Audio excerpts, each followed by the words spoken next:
Hello everyone, তোমরা সবাই কেমন আছো? সবাই ভালো আছো, আমিও ভালো আছি। তো চলে এলাম নতুন আরেকটি ভিডিওতে। নতুন আরেকটি ভিডিও তোমাদের সবাইকে স্বাগত আর অনেক অনেক অনেক ভালোবাসা।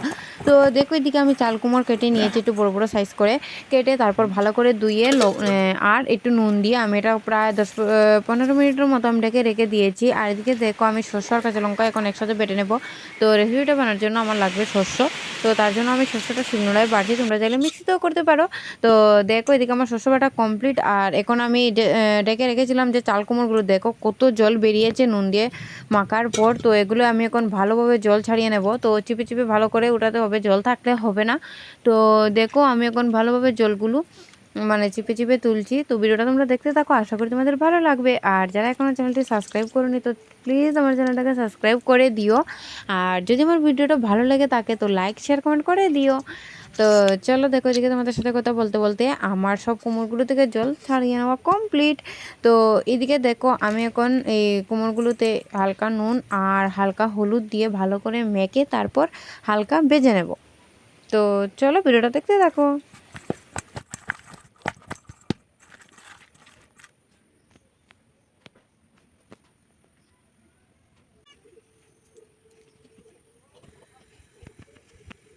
তো বন্ধুরা, এদিকে দেখো, আমার কড়াইটা গরম হয়ে যাওয়ার পর আমি তেলও দিয়ে দিয়েছি, দিয়ে তেলটা গরম হয়ে গেছে। তো এবার আমি সব চাল কুমড়োর টুকরোগুলো দিয়ে দেবো।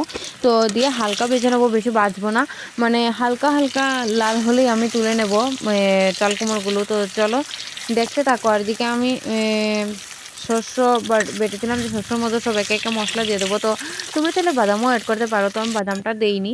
তো চলো, যাই হোক, এদিকে আমি শস্যর মধ্যে নুন, তারপর জিরে গুঁড়ো, হলুদ গুঁড়ো আর লঙ্কা বাটা, শুকনো লঙ্কা বেটে হালকা দিয়ে দেবো। তো চলো দেখতে থাকো।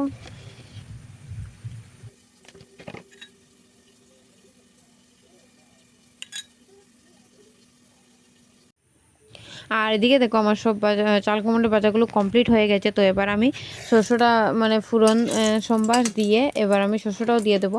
তো ওইদিকে দেখো, তেলটা গরম হয়ে গেছে, আমি 2-3টে শুকনো লঙ্কা দিয়ে দেবো, দিয়ে হালকা লাল করে বেছে নেব। তো বেছে নেওয়ার পর তারপর দিয়ে দেবো আমি ফোড়ন। তো 5 ফোড়ন সম্বার দিয়ে আমি আজকে রেসিপিটা করব। তো চলো দেখতে থাকো, ভিডিওটা ভালো লাগবে। তো এদিকে দেখো, শুকনো লঙ্কাটা হালকা লাল হয়ে গেছে, এবার আমি 5 ফোড়ন দিয়ে দেবো। তো দেখো, ফোড়নটা হালকা হালকা লাল হয়ে গেলেই আমি শস্যটাও দিয়ে দেবো। আর আমি তো শস্যর মধ্যে সব মশলাও দিয়ে দিয়েছি। তো একদম হালকা মশলা দিয়ে আমি আজকে রেসিপিটা করছি।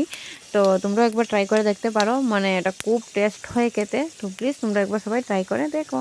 তো এদিকে দেখো, ফোড়নটা লাল হয়ে গেছে, এবার আমি শস্যটাও দিয়ে দেবো।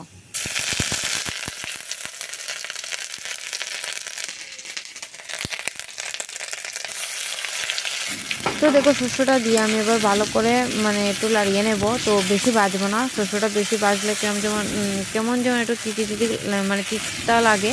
তো তার জন্য আমি বেশি ভাজবো না, হালকা ভাজবো। তারপর আমি ঝুল দিয়ে দেবো। তো বেশি ঝুলও দেবো না, এটা মাখা মাখা করবো আমি। তো চাল কুমড়োর চচ্চড়ি তো বেশি ঝুল দিয়ে খেতে ভালো লাগবে না, তো তার জন্য।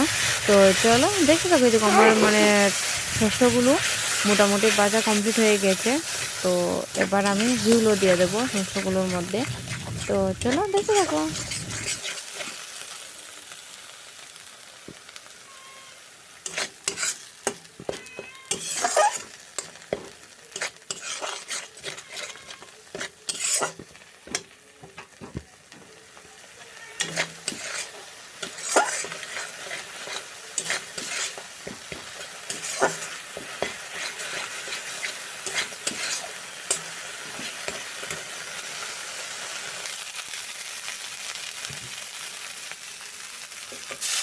তো দেখো, আমার ভাজা কমপ্লিট হয়ে গেছে শস্যটা। এবার আমি ঝুলও দিয়ে দেবো হালকা পরিমাণ। আর আগে তো আমি নুন দিইনি, কারণ আমি ঝুল দেওয়ার পর তারপর নুনটা দেবো, না হলে বুঝতে পারবো না কতটুকু দেবো। তো তার জন্য দেখো, আর ঝুল দেবো না, আমার ঝুল দেওয়া কমপ্লিট।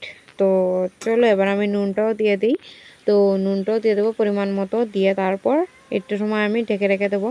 তো একটু জাল উঠলে পরেই আমি সব চাল কুমড়োর ভাজাগুলো দিয়ে দেবো।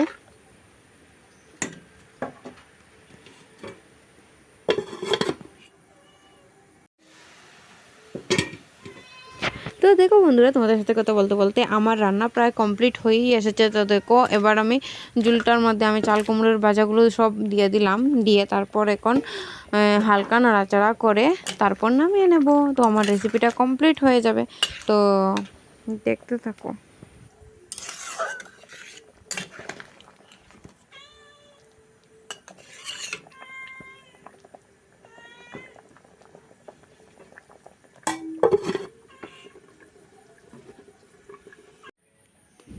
তো বন্ধুরা দেখো, তোমাদের সাথে কথা বলতে বলতে আমার রান্নাও কমপ্লিট, আর এদিকে দেখো রেসিপিটা দেখতে কত সুন্দর লাগছে। তো দেখো আমি তো বেশি জুলো দিনে মাখা মাখা করেছি। তো যদি ভিডিওটা ভালো লাগে থাকে তো প্লিজ তোমরা সবাই লাইক শেয়ার কমেন্ট করো। টাটা, দেখা হচ্ছে আবার নেক্সট ভিডিওতে।